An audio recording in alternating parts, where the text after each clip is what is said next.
గతంలో అయ్యప్ప స్వామి మాలారాధన పైన తాను చేసిన అనుచిత వ్యాఖ్యలు వెనక్కి తీసుకొని మన ఏటున్నారో ఈ మీటింగ్ చేరుకొచ్చిండు, ఈ మీటింగ్ లో ఇక్కడ వెళ్ళిపోవాలి. మీటింగ్ ఏమంటారు స్వామి? ఇక్కడ ఎవరెవరు బాధపడరో వాళ్ళందరికీ క్షమాపణలు. ఒక వాక్యం, గతంలో నేను మాట్లాడిన మాటలను కూడా వెనక్కి తీసుకుంటున్నాను. రెండో వాక్యం. మూడోది, దానికి నాకు శిక్ష పడింది, జైలుకు వెళ్ళొచ్చాను, 2,60,000 నష్టపోయాను, 3 రాష్ట్రాల్లో కేసులయ్యాయి, 1,200 పోలీస్ స్టేషన్లో కేసులు భరించాను, నా భార్య పిల్లకి దూరంగా ఉన్నాను.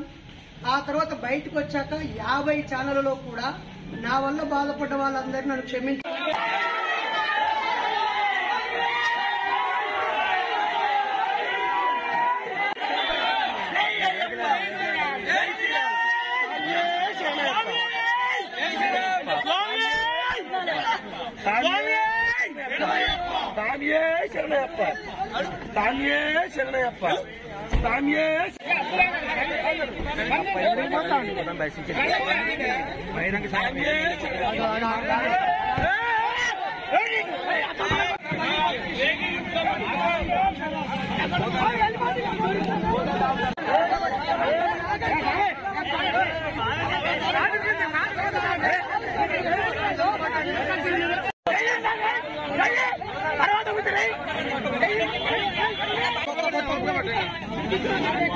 ఎందుకు పోతుకున్నా ఎందుకు ఇప్పుడు ఈ సాయం ఎవరు బాగా చేద్దాం